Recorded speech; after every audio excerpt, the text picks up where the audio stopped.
Hello and welcome to the What the Nuts podcast, the podcast for Canucks fans. I'm your host, Drydy, alongside my good friend and co-host, Krabby. Who are we to think that we are anybody, Krabby? And a further question I ask you is, who do you think the Canucks are after that Flyers loss? Man, what a damning way to start your well, no, I guess not start your road trip, or for game 2 of your road trip for your coach to say that to you. Like, that's brutal. That is tough, and it's well deserved, man. We're honestly, especially after that game and the effort that was put out there, like, this team right now is nobody.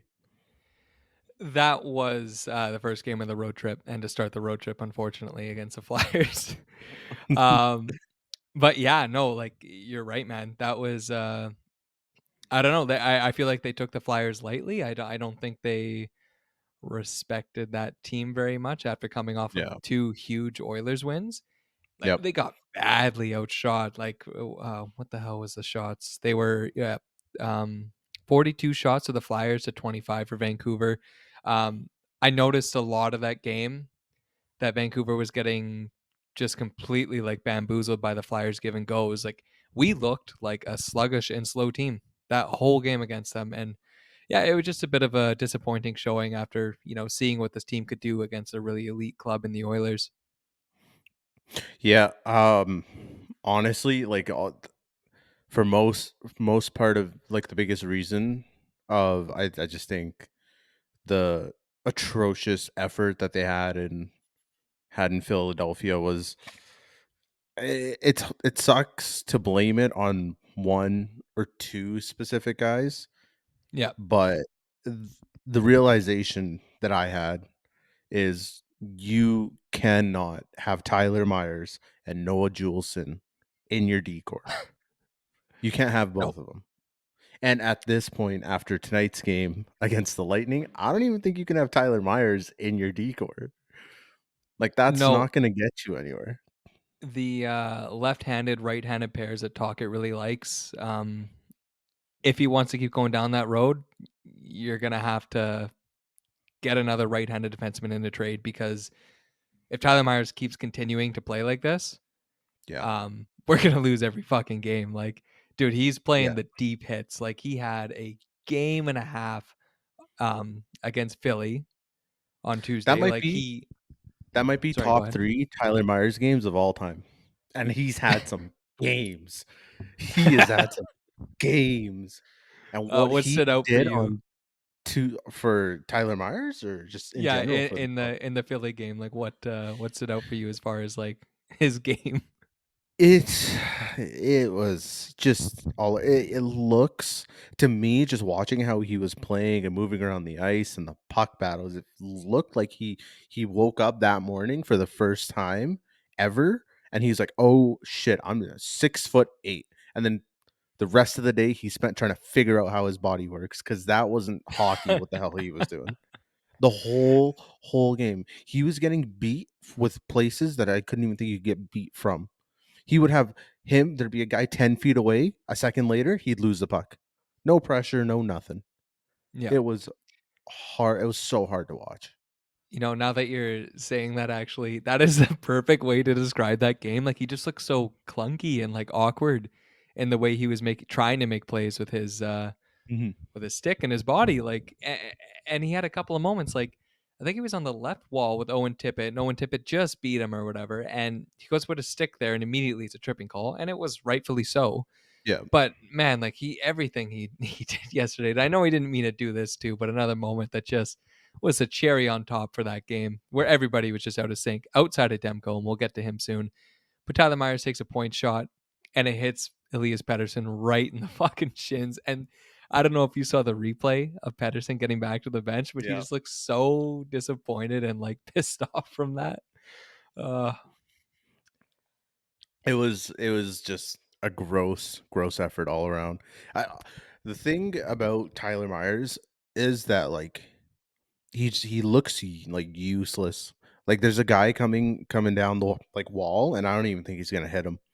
Like, do something. Hit somebody. You can't play defense. Like, just throw the body a little. I don't care if he takes a penalty because 50% of the time when he lays a hit, it's a penalty. But like, God, man, just shows so you have some life in you. Like, I don't want to watch you get burned time in and time out. It's repetitive. It's so repetitive, and we've been watching it for so long. And at what point do they say, "Nah, like you can't play"? Yeah, and it definitely is like an old like a coach's thing, like a veteran, like Oh respect shit! kinda Sorry, deal where no, drop you're my phone. good. Where I just don't think you're gonna like, they're ever gonna sit him unless obviously he gets traded or something just because he's a well-respected vet in the NHL, but yeah, like, I can't remember what, interview Frankie Corrado was just on recently, but he was just saying that Tyler Myers has to use his body more effectively when he's playing defense, and, like, yeah, I agree, like, dude, he's 6'8", he will destroy and potentially kill people if he actually uses his, like, full force or whatever, but Yeah, man, like you watch big bodies, like for example tonight, like Hedman, and I know Tyler Myers isn't Hedman, but the way he's able to like separate guys from the puck, like it just made our forecheck tonight not work at all for the most part. And even like a guy like Chernak is just like a big body. He gets in the way, and he's just a menace to play against. Like, yeah, I don't know, man. That was a yeah. To finish off this Flyers game, the only two goals that happened was Zamula from the point, and then Couturier got a penalty shot, which I thought was kind of an iffy call. Should have probably just been like a 2-minute minor. there was a whole lot of iffiness in this game. I will Yeah, say the that refing was awful. for the Canucks' benefit, Flyers home opener they had the bump. The officiating was smelly, but it's still inexcusable with how they got trounced by a team that's fighting to finish bottom three. Yeah, and the Canucks were just chasing this whole game. Like even in the third, I actually thought this was a great play.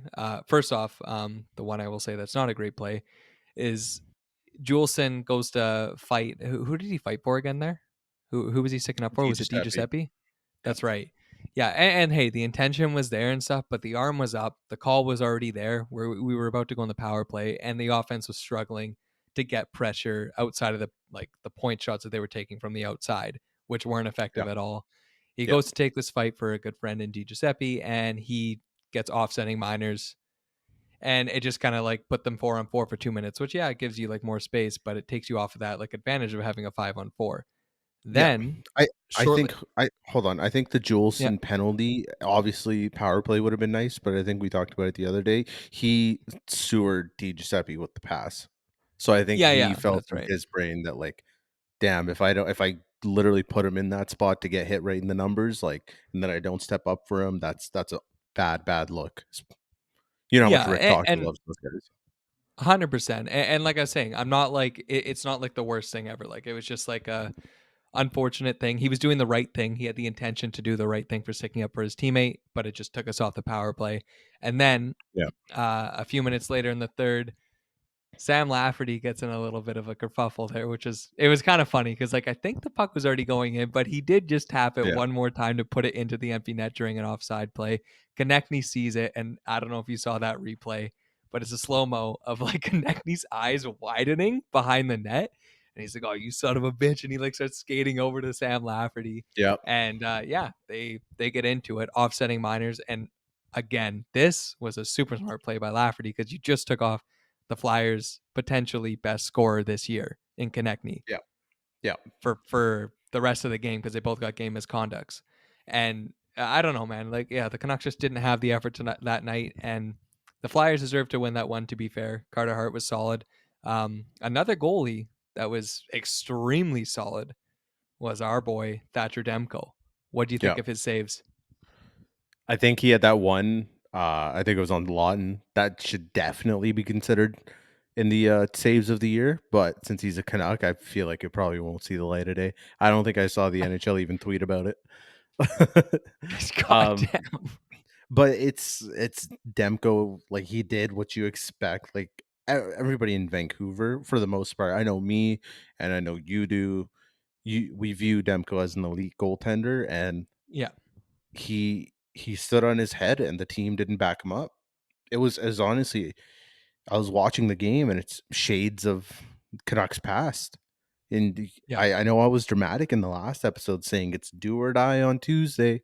It's do or die against the Flyers. It wasn't do or die, but it was I didn't want to see what I'd already seen. And what they did in front of poor Demko, like they usually do, is shell him. Just leave him out there to fight for his life and Yeah. provide no support whatsoever. No, So specifically, yeah, sorry, specifically that Lawton shot and save by Demko that you're talking about. Like that is something that we do in like Chell all the time, where you go across seam, the yeah, goalie's going the one way already. It's an empty cage, and it was an empty cage for him. Demko just put the glove there and absolutely stoned him. I couldn't believe it. But the yeah, one thing I just have a tough time where it's like, again, you're not going to win every game. It's a long season. This is game 3 out of 82, right? yeah. You have Demko only allowing 2 goals, and you're a Canucks team that has Pedersen, Miller, like Kuzmenko, Hughes, Ronick, like you know what I mean? Like we Besser. have sorry, Besser, the guy that got 4 goals in the opener there. Um we Yeah. have all these guys that have like extremely like a good amount of firepower like on this club. And Mhm. we couldn't support him to even get one in against a Flyers team. Like that just Against kind of blew my yeah. mind. But It's like you said, game 3 of 82, wipe your yeah. hands, move on. Don't do it Yeah. again, you know? Ah. Well, Which anyways. leads us to today. Yeah.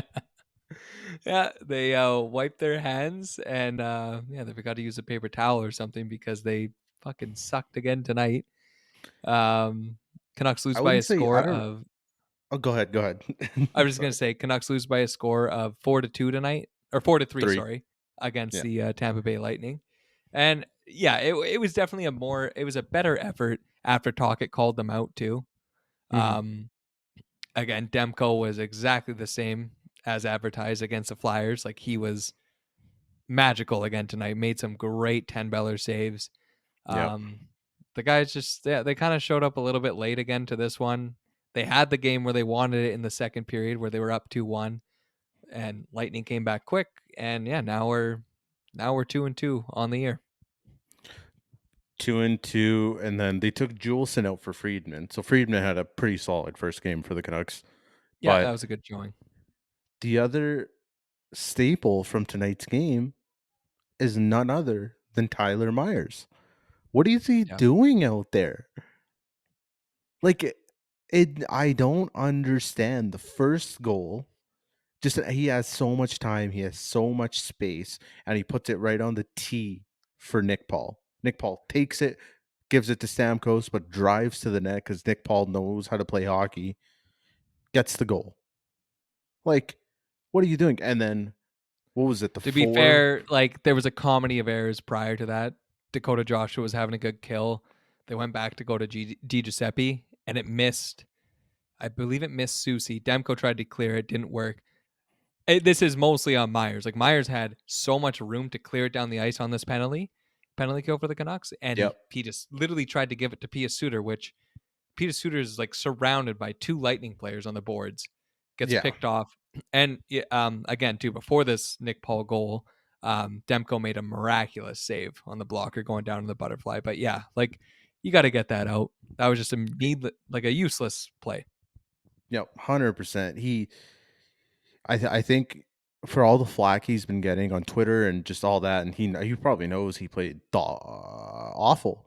Played awful last game. He played awful last game, and I think any like if he had any sense, like just clear the puck out. Don't be fancy with it. It's bit Yeah. Juleson and it's bit Myers, especially in the ass. I'm just gonna say it in the ass, but it's um I'm trying not to swear, but No, holy, you're good, bro. it's so hard with this team, man. It's so hard Oh, with this after these team. losses, go nuts. Yeah, Nate said, "Don't swear, buddy. If we're watching the same team, I'm gonna swear. I'll say that. Oh, shot. I'm not gonna swear. um, but yeah, man. Like That one was pretty bad, and I know I'm, like, going ahead a little bit, but the 4-2 goal where there's a screen grab of Tyler Myers laying on top of Petey, that one's pretty bad too. Literally at the front of the net again on another penalty kill for Vancouver. By the way, this penalty, it was like a 2-on-1. Ian Cole basically saved a goal by taking this penalty on Hagel, I believe Yeah, it was.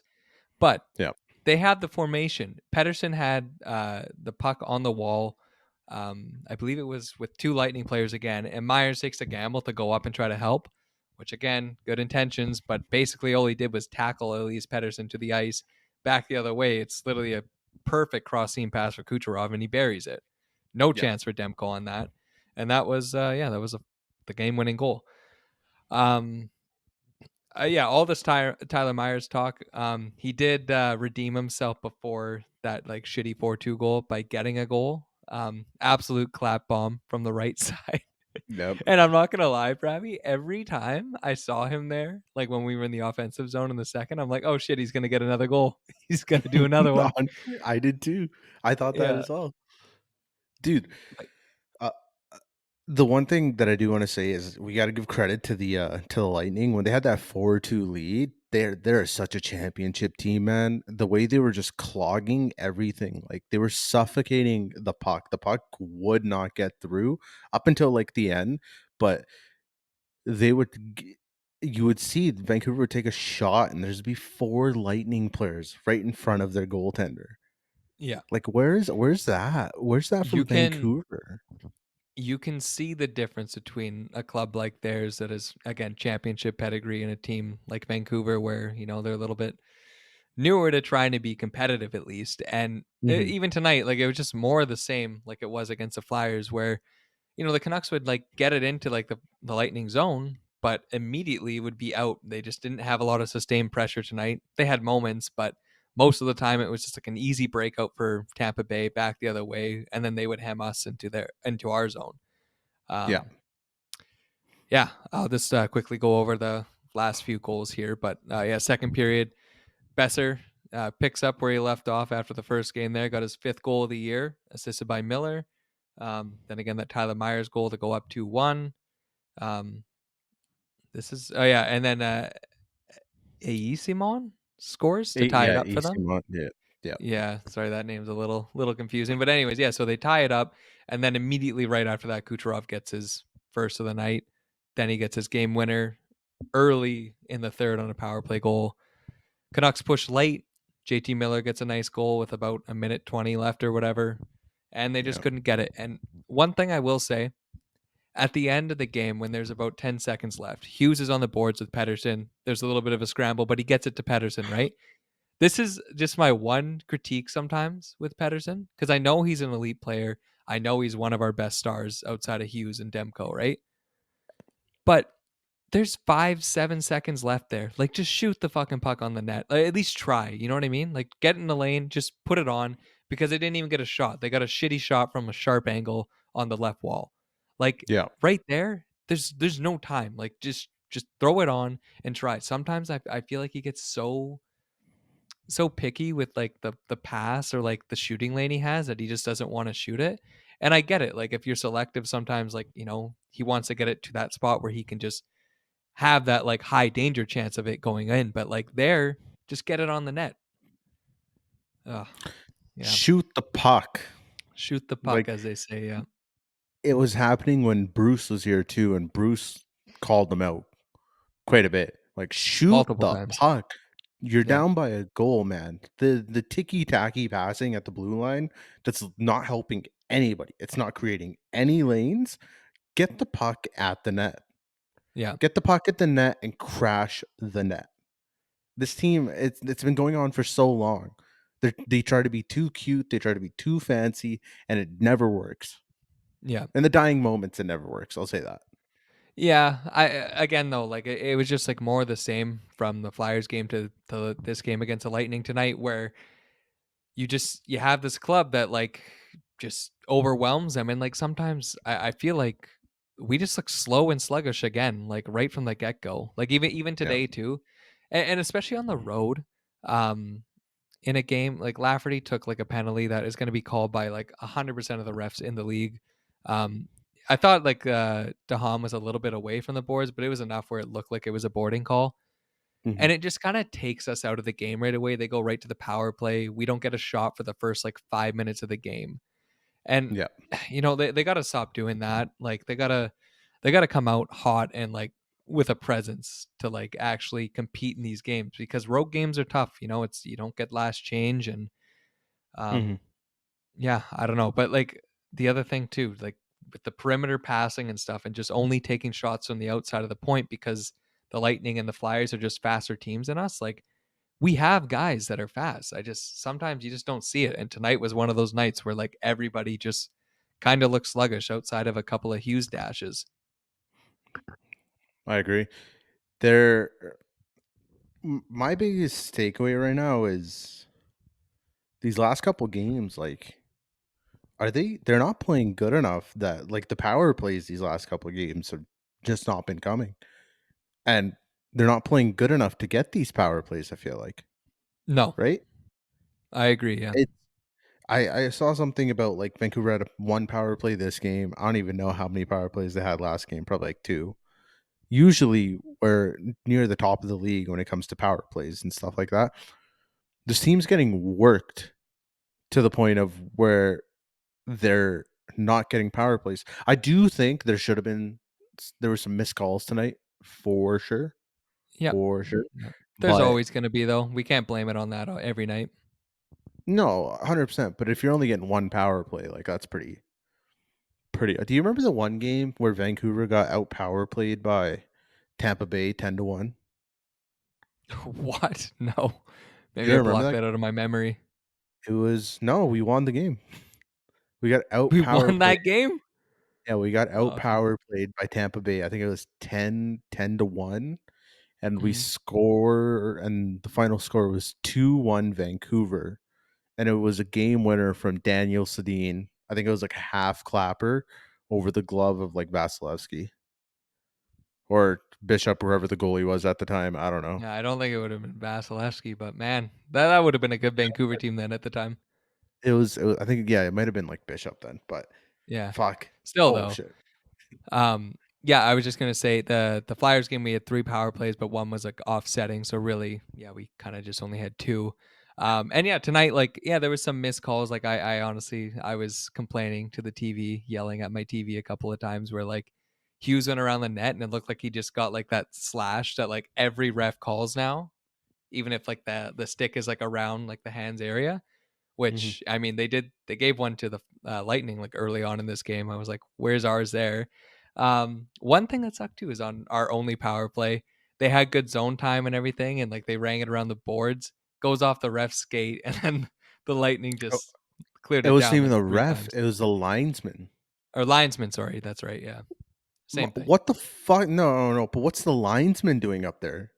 Yeah, The linesman shouldn't be there. This is no. stupid. It's so dumb. Again, not the reason Not we gonna yeah, no. lost, but yeah, no, You know, things Vancouver. just pile up. Things just pile up and, you know, you Yeah, look for anything to talk about. yeah.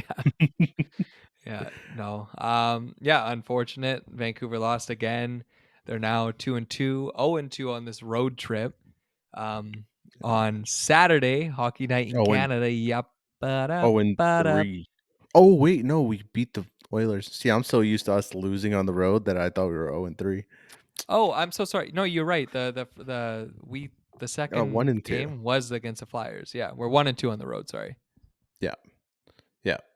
Go ahead though. You were bringing up the Panthers game that's coming up. Yeah, the Panthers game is yeah, it's hockey night in Canada. And yeah, I don't know. Like Ekman Larson scored tonight. Is he going to have a revenge tour on us? Like, I mean, they don't really. It's a favorable matchup for Vancouver to actually see the Panthers right now because they don't have Montour. I believe they don't have Ekblad right now as well. Oh, Um, yeah, like this would be a really good game to kind of like reel it back in and get that third win, right? So, yeah. um, yeah, we'll just Well, have to see how that goes. But I'm down to move on to just general Canucks news at this point. yeah, yeah. Yeah. I had a question for you actually, as far as like, yeah, the way Vancouver's shaping up right now, as far as the lines, because right now Pedersen is playing with Garland and Kuzmenko. Mhm. Um, do you think that Vancouver has to move on from that line, or like, I obviously you can't sit Garland, like, but there's a bit of a trade dilemma right now with Garland. They're trying to move him. And I don't think it's like a distraction for the team at all, but I just don't think he's a good fit for where Pedersen and Kuzmenko are playing. I don't Mhm. know who goes there, but hopefully Mikheyev gets back soon. But Bavilier had a really strong showing in that spot last year. I don't know why they're got Bavilier playing third or fourth line. That doesn't make any sense to me. yeah, I'm not gonna lie, like outside of like tonight here and there, he had some okay spurts. I actually feel like Tocchet he was one of the guys that Tocchet was calling out in that game Yeah. against the Flyers. Um, it'd be nice maybe if he gets some top 6 minutes just to see how he can actually perform with like really good skill guys. But I mean, at the same time, too, like Pedersen's line is not really doing too much when Miller's line is like the matchup line right now. Like they should be, That you line know. is killing it. Miller's Oh line yeah, is killing it. And I yeah. honestly think you rock Bavilier on the top line, and then when Mikheyev comes back, you put Mikheyev where Di Giuseppe is. Wait, you put Mikheyev with like Miller and Besser? Yeah. And then I'd put Bavilier with PD and Kuz. Where does Di Giuseppe go? Third or fourth. I don't know about that, man. Dude, I Di actually think that Giuseppe is a bottom six forward playing on our I second know, but line. he's not play. Dude, that line is clicking. Like that is the line right now. Like But Mikheyev's I the same thing as Di Giuseppe, has the same play style, but just is better. Yeah, but last year we played Mikheyev with Kuzmenko and Petey, and that's where chemistry was. So why wouldn't you do? But last year we also played Kuzmenko, Petey, and Bavillier, and they had chemistry. But you're saying you don't want to do that now. Like I'm down until Mikheyev gets back, but like I think if Mikheyev gets back, like you put him with those guys, and then I don't know, you have like a sweet couple of bottom six lines with like Garland, Beauvillier, and yeah, like I think you just run that. They're not, but they're not bottom six players, Yeah, but it just rounds out your wingers. So like you got Pius Suter playing with Garland and Beauvillier, like that's sweet. dude. They get favorable Bavillier's. matchups. You're telling me I view the bottom six as guys that can score and can play physical, right? Garland Yeah, surprisingly can play physical and he can score, yeah, right? He's a smaller guy. He eats it whenever he's on the ice because guys are always coming at him, but he also dishes his own and he can handle himself. yeah, Beauvillier, if he's not scoring, he's useless. yeah. He's He invisible. doesn't play. He doesn't play defense. He doesn't hit. He needs to be a top six player, and he can't play with Miller and Besser because Miller and Besser aren't afraid to throw the body and get in the dirty areas. I think Bavillier with Petey and Kuz is probably going to be the best way to get Bavillier going, and maybe even Kuzmenko and Petey. If not, trade Bavillier. It's simple. Yeah, yeah. I'm like, here's the thing. Like, I know Garland's a guy that like wants to get moved or whatever right now, but I think Garland is way more useful on this team than a guy like Beauvillier. I don't even think there's a fucking market for Beauvillier either. To be honest, like he hasn't really done much this season so far, and I know it's only 3 games in, but like, He's a 1 year. He only has a year left on his yeah, he contract. only has a year left. He's making like over 4 though, so you can't sit him really. And I don't know. He's like one of the guys where like if he doesn't do something soon, like yeah, like fucking see ya.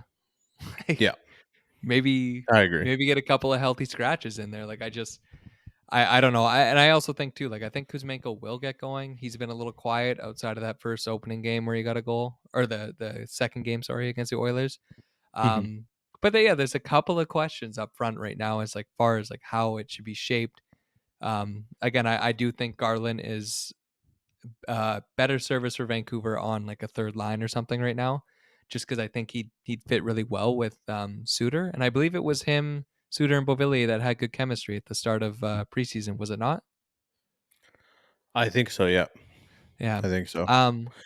Wait, real quick. Guy who had a great game today or a pretty solid game, Yeah. Hoglander. I think he Yeah. he had a real solid game. He showed a lot tonight. No, he sure did. That third period there where he literally bullied his way to get to the puck, like just outside of our zone, and then carried it in, had like sustained pressure with the boys there for a little bit. He was awesome tonight, full marks. And that's the thing too, like when healthy guys come back like Bluger and Mikheyev, they better Mhm. not be taking out Hoglander because Hoglander has been playing night in and night out. Yeah, I agree. Um, I do really want to talk about the Breezeball LTIR. I don't know Yeah, if yeah. we've discussed it on the last episode, but We have not. so unfortunately, Breezeball is after I think being in the organization for over 6 years now. I don't remember Yes, when we drafted something like him.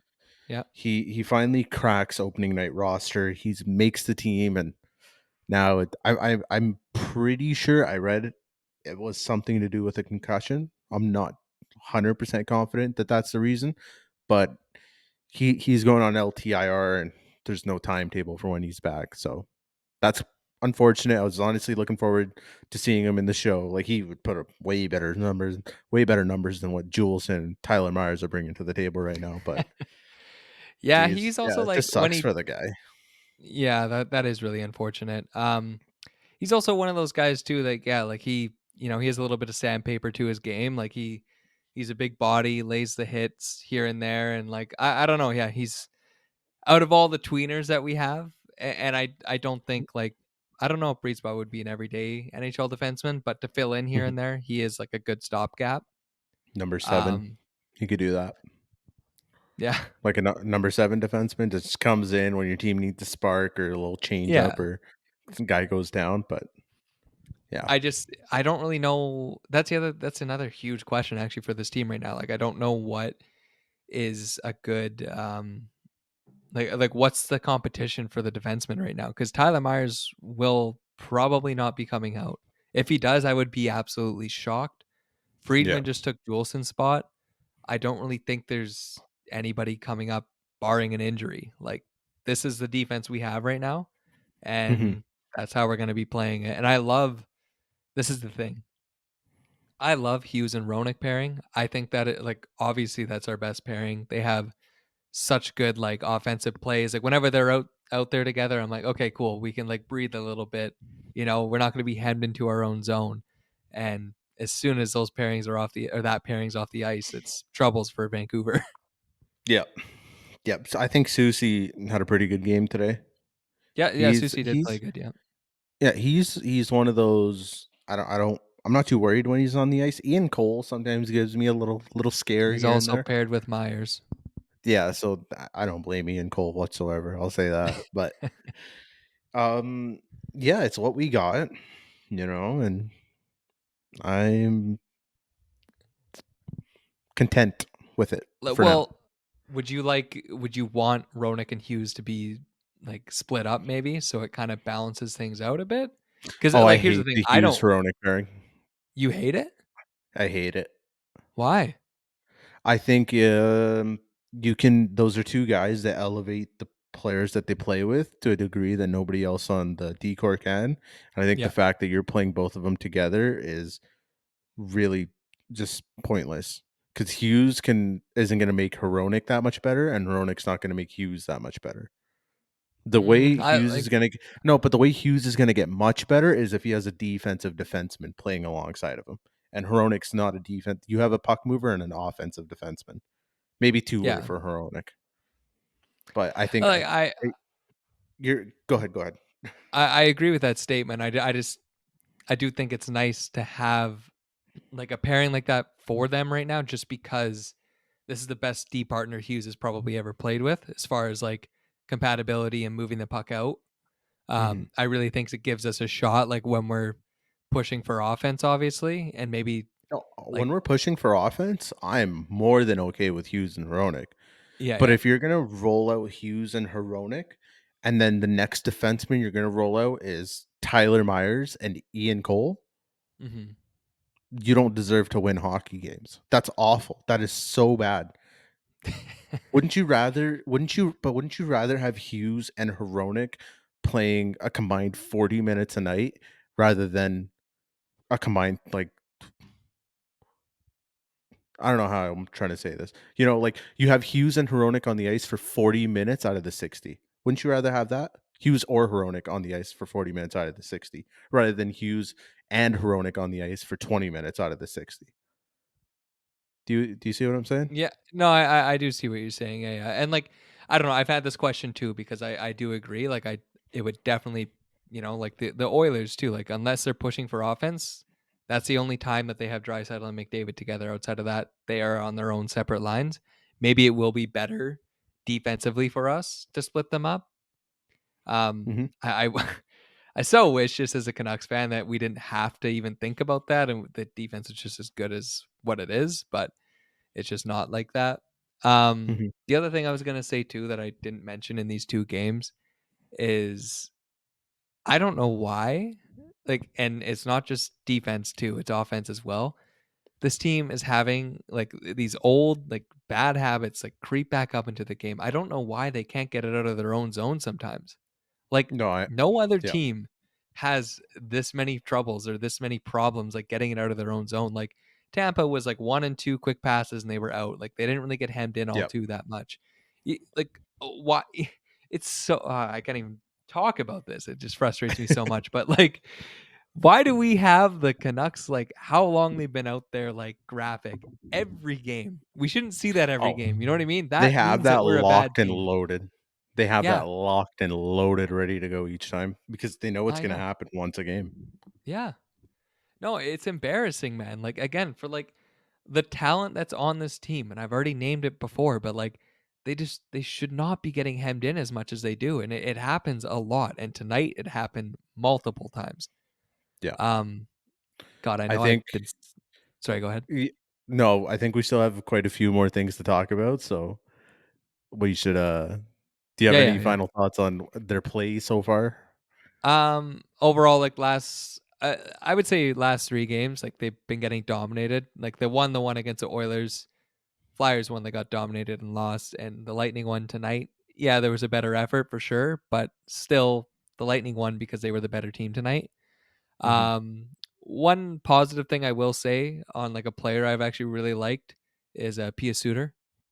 Like, mhm. man, his defensive stick is like amazing. Like he's actually really sound defensively. And yeah, I don't know. I'm excited for the injured guys to come back like Bluger and Mikheyev, so it gives Yeah, Coach Tocchet a little bit more versatility going into the lineup yeah. in the future. But yeah, I'm looking forward to Saturday's game. I agree. I agree. Um, Another big talking point this week, besides Vancouver losing 2 straight now, is Jack Rathbone is finally free from Vancouver. Yeah. What are your thoughts on the return for that? What are your thoughts on Um. how do you think he's gonna do over in Pittsburgh? I think he's at the Pittsburgh's AHL team right now. But Yeah. yeah, the Jack Wilkes-Barre or Rathbone whatever. saga is over. What are your thoughts? Yeah. Um.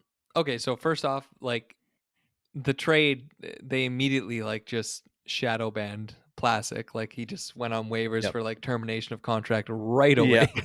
So sorry, I feel bad for Plastic, but outside of that, this trade just had to happen because the Canucks realized how bad Juleson was, and they needed an upgrade on that side. So Yep. in comes Friedman, and he played tonight. Had a fight.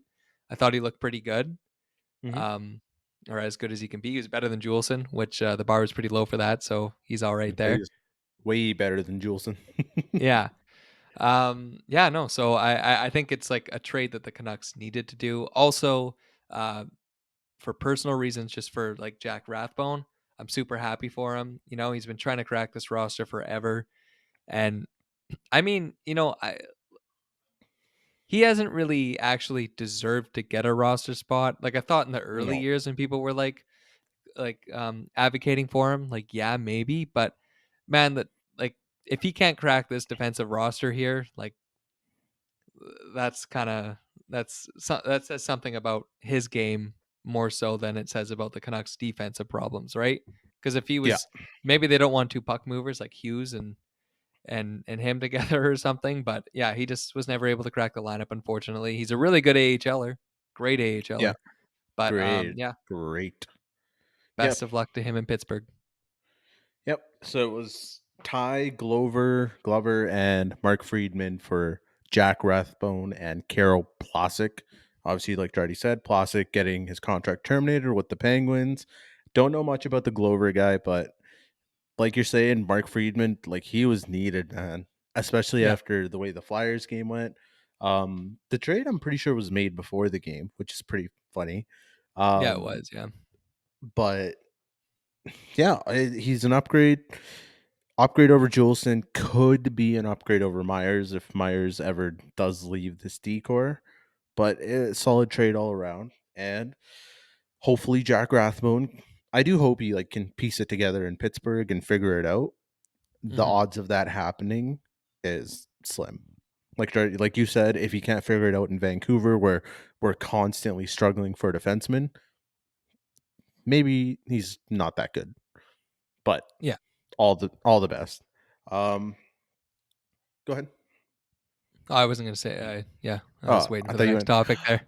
Um, well, I think we can stay on the trade topic and talk about the guy who hasn't been traded in a little more in depth with Connor Garland. Obviously, he wants Yeah. to leave, and there's more news coming out that since he changed representatives, that like more teams are starting to get interested in him. But the big thing that's holding everything back is the fact that teams want the Canucks to retain salary.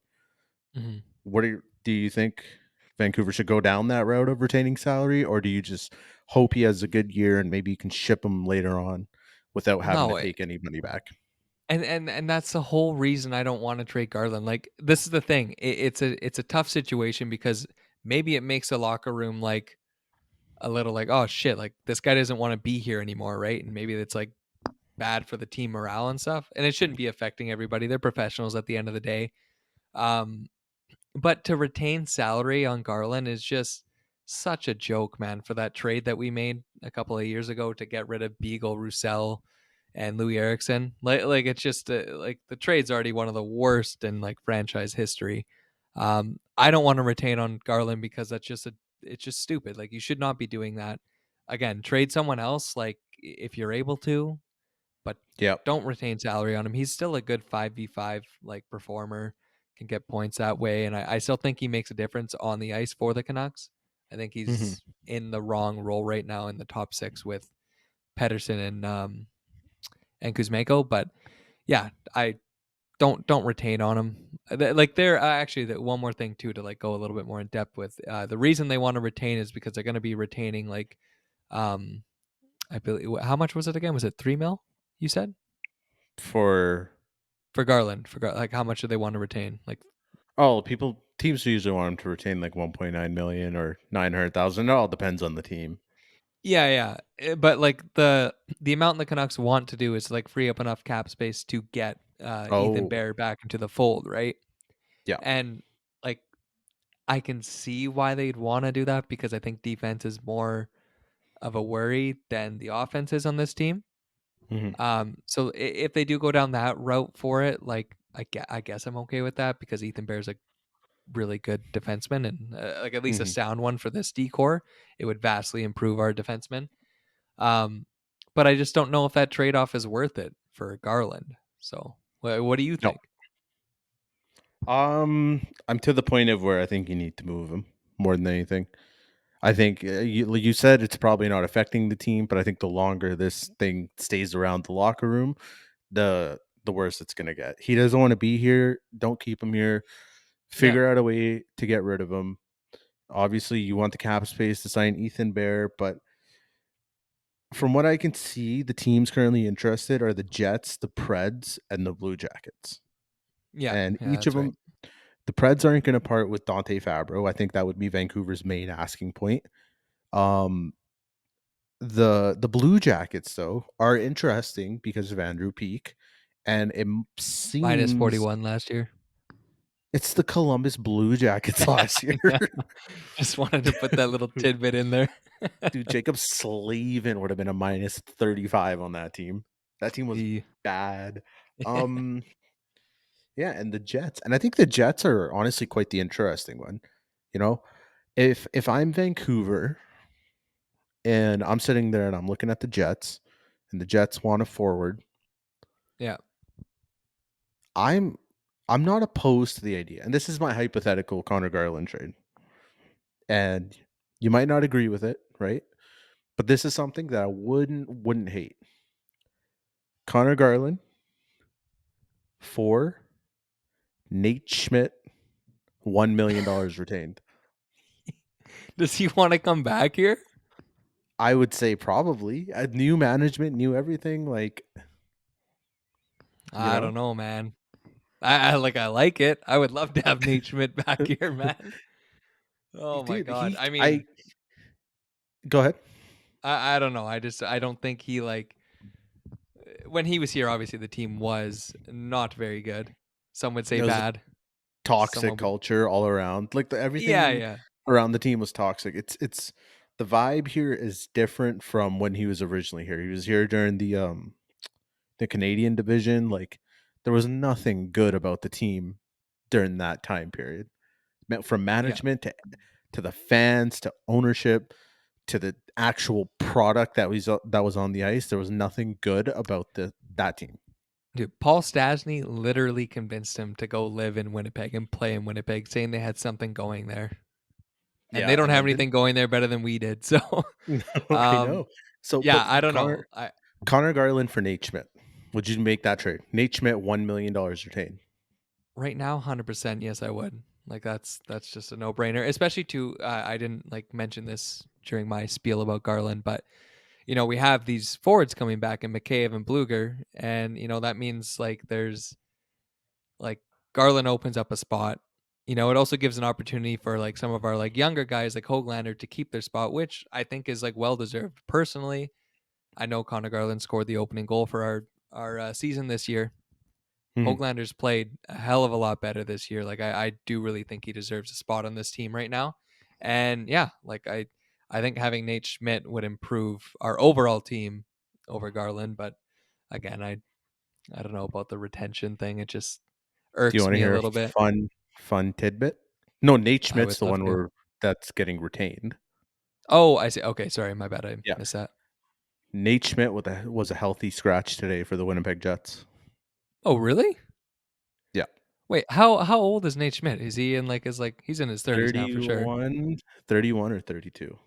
Is he bad? Like I haven't like heard anything of him since he's left. Um, I wouldn't say he's bad. I think he's definitely gonna. If we were to pick him up, he's automatically third best defenseman on the Canucks. Oh But God. he's good. I know, I I just think know. they wanted to play somebody else, and I don't know. I feel like the experiment in Winnipeg hasn't worked. Um, Yeah. there's still too much. I think the problem with him being here was there was too much stress on what he actually is. Like he What do you had to here, do? Yeah. yeah, he immediately became their second best second option when it came to offensively minded Y- defensemen. Like he Yeah. power play 2 and stuff like that, he became their second option. Now you have a guy like Roenick where Schmidt slots in as the number 3, and I think you got something good with that. But obviously there's a big thing like the contract situations and everything. Nate Schmidt has 2 years left at 5.95. Garland has 3 years left at 4.95, so I don't know. It was a food for thought. Like I was thinking about it, and I was like, that's a deal that I could be happy with, and you know, it would improve the Canucks defense once again. And yeah, it's whatever. Yeah. I do. Someone go ahead. Go ahead. No, go ahead. I was Well, just gonna say, my next point's gonna be moving on from that, but I want to hear your okay. final thought. Someone on Twitter had a hypothetical against for Boston and Vancouver to trade Garland, and there was like retention on Garland, but we would receive Grizzleneck or whatever his name is. Grizzly, he's sick. Grizzlick, sorry. Yeah. And I think that's a huge overpayment for them. I don't think they would do that. But Although, man, one can dream. That'd be pretty so- sweet. yeah, no, I agree. Um, yeah, if Vancouver can trade or turn Connor Garland into a defenseman, I'm completely on board. Do I think it's going to happen? As of right now, no. I think teams are Yeah. still waiting to see how their seasons are going to go. The cap's so But tight, man, too. Like yeah, it's tough to move all this stuff because people are like literally like they don't have cap space to have all of Connor Garland's contracts. So they're like, hey, Vancouver, you got to retain at least 30%. And we're like, oh, we don't have any cap space either. And we want to have more cap space. So, Yeah. yeah, we'll see where that 30% for unfolds. 3 years. In 2 years from now, if they retain that 30%, 2 years from now, that might be like nothing. But right now, Yeah. that 30% hurts, especially with Yeah. OEL's money on the books. Anyways, Yeah. getting a little, we're getting really far into this.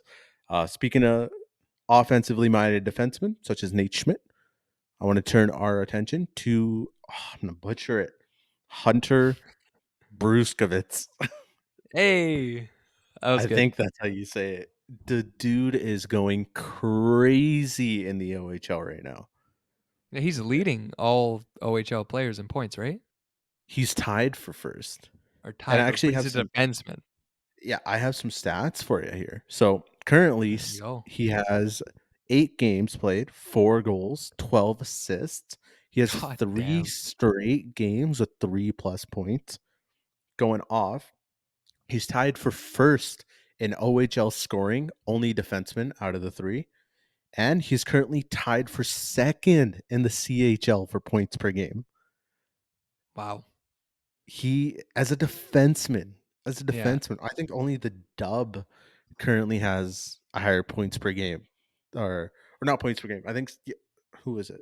The WHL has guys that have like 20 points, but they played like God knows how many games and stuff like that. But yeah, no, Hunter Bruskovitz is going crazy, and honestly, like I'm starting to get excited for the guy. What are Yeah. your thoughts? No, I heard Dollywall was mentioning that the Canucks already tried to like sign him and they weren't like close on a deal. Honestly, great for the kid. Third round pick for Vancouver this year in the draft and seems like an unreal pick. I actually don't know too much about him, but hoping he keeps continuing this crazy pace and yeah, no. Honestly, it's been a great like outside of like these last two losses that Vancouver had, like, the farm team in Abbotsford and everybody's just kind of been going off. Like Pod Colson got 2 goals, Abbotsford was 2-0. They beat Laval, Tristan Mhm. Nielsen with a hat trick. Like it was like positivity land here a Buddy. couple of days ago. Well, that actually takes me on to my next point, which is Lekaramaki, who scored another goal today. He scored another one today. Yeah, so he's up to 6 goals and 2 assists in 11 games in the SHL.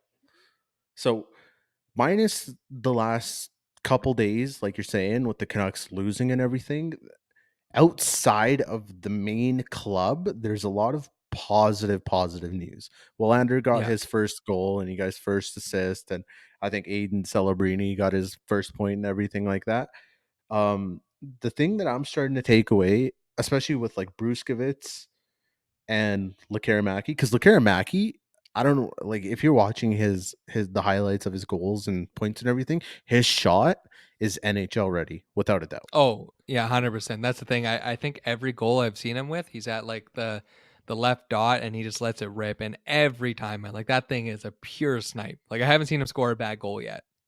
You should see the one today. He had no room, Yeah. top blocker on the goalie, and he was few feet away from the goal, not maybe like 4 feet away from the goal line, but he just absolutely ripped it over the goalie's shoulder. Goalie honestly had no chance.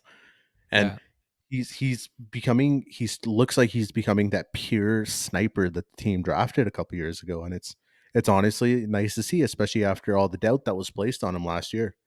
Yeah. And that's the thing too, man. Like with this team and their prospects and stuff, it used to just be so bleak. And like honestly, credit to Alvin and Rutherford and Co. Like they've really built like a really good foundation from Mhm. what was literally nothing before. Like, now Yeah. we have guys like McWard and Hirose, and like I know they're not playing for us right now, but they're developing in Abbotsford. You got Puck Coles in there, and he seems to be, kicking it off in a good way. And Yep. like this, I'm gonna botch it too here. Brzustowicz, like that guy's going Yeah. off. Like Mackey's finally. I'm gonna keep powering through here, man. Yeah. I love it. Go ahead. Go Like ahead. like Aramaki is just on a mission right now. Yeah, his shot's NHL ready, and he's only 18 or 19. Like, man, 19. like yeah, 19. But like this prospect pool has really been rejuvenated with this new management group, and I'm really excited to see some of these guys play in the Young Stars next year. Yep. Yep. Hopefully guys like Willander and Bruce. Well, I guess didn't we see Bruskevitz this year, or am I off We base here? drafted him this year. Yeah. And we Yeah, did but see him this year. yeah, Yeah. yeah. So yeah, him, DPD, Yeah, Lekaramaki, Willander, DPD too. Yeah. like it's from. I do consider Vancouver to have quite the thin prospect pool still, Mhm. but I think guys like DPD, Willander, Lekaramaki, and Bruskevitz, I think those guys can't help but intrigue you. Like they're having great years so far, and I think as a Canucks fan, like after years, because we ran our prospect pool dry when PD and Hughes and Besser and all those guys jumped to the big Everybody club. graduated. Yeah, so it's nice to see those guys, you know, re putting some faith back into the prospect pool, and like believe it or not, for the first time in a while, I'm sitting here and I'm like, yeah, no, help is on the way. Like Yep. there is actually somebody, the one of these guys is going to come up and they're actually going to make an impact on the big club, and I'm looking forward to that day. It'll probably still take at least 2 years or so, maybe, let's say. But like, yeah, like, man, I watched some of those Willander highlights. Like, he looks like he has crazy good IQ. Really nice to Mhm. see him get his first goal in his first game. So it like that's the other thing too. I was so happy that Willander scored because all we see in our Twitter, because we follow a bunch of Vancouver media and like guys outside of Yeah, that. They always just talk about Benson this and Benson that. And hey, really good, like, congrats to Benson too for making the Buffalo team. Like, that's awesome. And I yeah, hope he has a great season. But to see him constantly being compared to like Willander, being like, oh, Willander's not doing anything, and his season finally started, it was just nice to see Willander pick up 2 points. yeah. I agree. Um, Last thing, the final note that I have for this episode when it comes to the Canucks is just a quick 1 minute conversation about ESPN's top 100 rankings. I don't know if you Oh saw yeah. those, but they had Yeah. Quinn Hughes at 60 and Seth Jones at 52. Then they had Eichel at 9 and Pedersen at 16. I personally, I'm just going to say a couple words and then I just want you to say your piece with it and how you feel about it. I think that list is stupid. And I think ESPN, whoever wrote that list, honestly doesn't watch hockey. That's the easiest way to say it. That's the best way I can put it. You don't watch hockey. You just read the stories or you look at Twitter and you make your articles like that. What are your thoughts on that list? I got two things, Pravy. The writers from ESPN and everything like that, they and like TSN, some of those guys even too. Um, Once it's like Toronto's played their game Eastern time, they don't watch the West Coast games, man. They maybe watch No. the highlights. That's it. And second off, yeah, it's ESPN. I don't like look at any of their rankings for anything. They had Slavkovsky over Marchand for fantasy guys that I should pick up this year. So right there, I'm not taking anything that they say for like with a grain of salt at all, man. Like they're No. yeah, Joke. Absolute yeah. joke. Um, I'm trying to think of if there's anything prominent around the league that might have happened. Do you have any Um, recollection? I do not, man. Yeah, no, I think we covered everything in this podcast. Yep. You know, No, I we're a agree. Canuck podcast at the end of the day, so Yep. we got everything out there, and yeah, we'll talk about some news around the league there come Sunday in our pod there. Heck yeah. Wrap this up, baby. All right, well, that's gonna do it for this episode of the What the Nuck podcast. You guys can follow our Instagram and Twitter, or X if you want to call it that, at What the Nuck Pod, and our TikTok and YouTube channel is at What the Nuck. This is Dryden along with Prabby. Have a great week, folks, and we'll talk to you guys again on Sunday.